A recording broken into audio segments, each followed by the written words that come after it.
আমাদের হাদি ভাই তিনি শহীদ হয়ে চলে গেছেন, তাকে নিয়ে সব জায়গায় কথা হচ্ছে, কিন্তু একটা পয়েন্টে গিয়ে কেউ কথাটা বলছে না। আর এই পয়েন্টটা যদি আমাদের থেকে ছুটে যায় তাহলে সব থেকে বেশি বেইমানিটা করা হবে আসলে আমাদের হাদি ভাইয়ের সাথে। সেই জায়গাটা হলো, দেখেন আমাদের বাংলাদেশের বর্তমান সিচুয়েশনটা এমন যে কোনো কিছু একটা হলে সেটা নিয়ে সপ্তাহখানেক আলোচনা হয়, অনেক মিছিল হয়, মিটিং হয়, দেখবেন অনেক ব্যানার, ফেস্টুন, অনেক রকমের সংস তৈরি হবে। কিন্তু এটা যখন একটা সপ্তাহ পার হয়ে যায় দেখবেন আস্তে আস্তে এই জিনিসগুলো নর্মাল হয়ে যায়, মানুষের কাছে খুব স্বাভাবিক হয়ে যায়। বাংলাদেশের প্রেক্ষাপটে একটা বিষয় মনে রাখবেন যে সব থেকে লাভজনক ব্যবসা হচ্ছে চেতনা ব্যবসা। যতদিন পর্যন্ত মানুষের কাছে ওই আবেগটা থাকে, মানুষ ওইটা নিয়ে একটা চেতনা নিয়ে ব্যবসা করে। প্রত্যেকেই দেখবেন প্রত্যেকের জায়গা থেকে তার ফায়দাটা লুটে ফেলবে, এরপরে সবকিছু শেষ হয়ে যায়। আর এই জায়গাটাই হচ্ছে সব থেকে বড় প্রবলেম। আমাদের আজকে হাদি ভাই শহীদ হলেন, কেন হলেন? আপনি যদি একটা ব্যাপার খেয়াল করেন যে একটা চক্রের মধ্যে আমরা আসলে আটকে আছি। আপনি যদি আবরার ফাহাদের কথাটা চিন্তা করেন, সে যখন শহীদ হলো, এরপরে আমাদের আবু সাইদ শহীদ হলো, তারা কিন্তু সবাই ধার্মিক ছিল। আপনি যদি আবরার ফাহাদের কথা বলেন, সে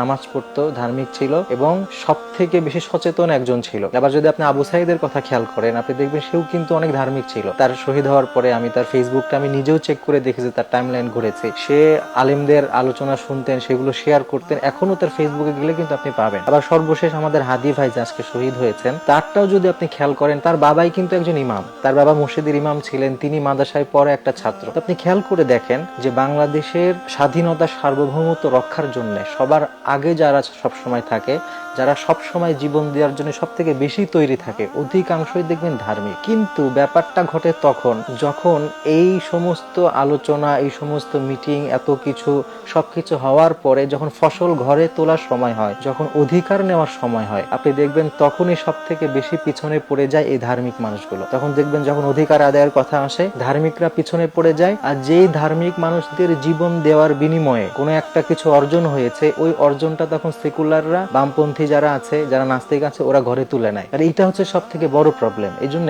আজকের দিনে অনেকে আমরা হাদি ভাইকে নিয়ে শোক করছি, অনেক কিছু করছি, সব ঠিক আছে, কিন্তু সব থেকে মূল বিষয় হবে যে তারা যেই কারণে জীবন দিল সেই মিশনটা আমাদের বাস্তবায়ন করা। আমাদের দেখবেন সবকিছু হয়, আবেগ নিয়ে ব্যবসা হয়, চেতনা নিয়ে ব্যবসা হয়, কিন্তু দিন শেষে তারা কোন কারণে আসলে জীবনটা দিল, কোন কারণে তারা যে আত্মহুতি দিল, সেই কারণটা মানুষ ভুলে যায়। আবরার ফাহাদের কারণটা ভুলে গেছে। কুষ্টিয়াতে আমি দেখেছি, তার নামে একটা স্টেডিয়াম করলো, বাস শেষ। আপনি দেখবেন কোনো একটা মোড়ে হয়তো এই যে শাহবাগ চত্বরের ওই জায়গাটা নাকি নাম চেঞ্জ করা হবে, তার নামে একটা চত্বর হয়ে যাবে, তার কারো নামে হয়তো একটা মোড় হবে, বাস কাজ কিন্তু শেষ হয়ে গেল। কিন্তু আসলে কি আলটিমেট বিষয় এটা? আসলে বিষয় এটা না। আসলে বিষয় এটা ছিল যে তারা যেই কারণে জীবন দিল, তারা যেই কারণে রক্ত ঝরালো, তাদের যে মিশন ছিল, ওইটাকে আমরা সামনে এস্টাবলিশ করতে পারলাম কিনা, ওই জায়গাটাতে আমরা আসতে পারলাম কিনা, এটা হচ্ছে মূল বিষয়। এই জন্য আজকের দিনে এসে আবেগের জায়গা অবশ্যই থাকবে, কিন্তু আমাদের সব থেকে বেশি সচেতন হতে হবে যে এই মানুষগুলো যে একার পর একটা জীবন দিয়ে যায়, তাদের রক্তগুলোকে এভাবে বৃথা যাবে, তাদের জীবনগুলোকে এভাবে বৃথা যাবে, নাকি তাদের রেখে যাওয়া অসম্পূর্ণ যে কাজ,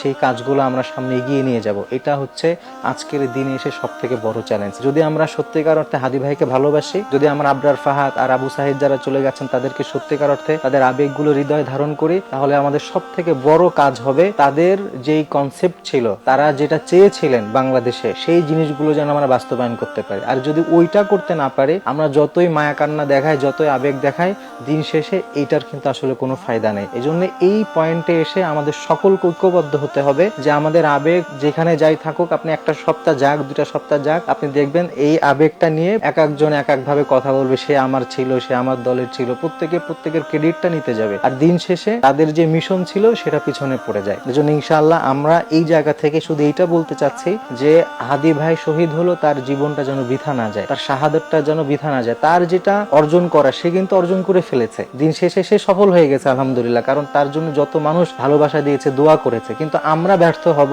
যদি আমরা তাদের রেখে যাওয়া কাজগুলোকে সামনে গিয়ে না নিতে পারি। এজন্য আল্লাহ তাআলা তাদের রেখে যাওয়া সেই কাজগুলো আমরা যেন আমাদের স্বাধীনতা, সার্বভৌমত্ব, ঈমান, আকীদা, এগুলা যেন এস্টাবলিশ করতে পারি বাংলাদেশে। ধার্মিক মুসলিম যারা, মুসলমানদের অধিকার যেন পূর্ণভাবে বাংলাদেশে আমরা বাস্তবায়ন করতে পারি। আল্লাহ তাআলা সেই তৌফিক আমাদের দিক।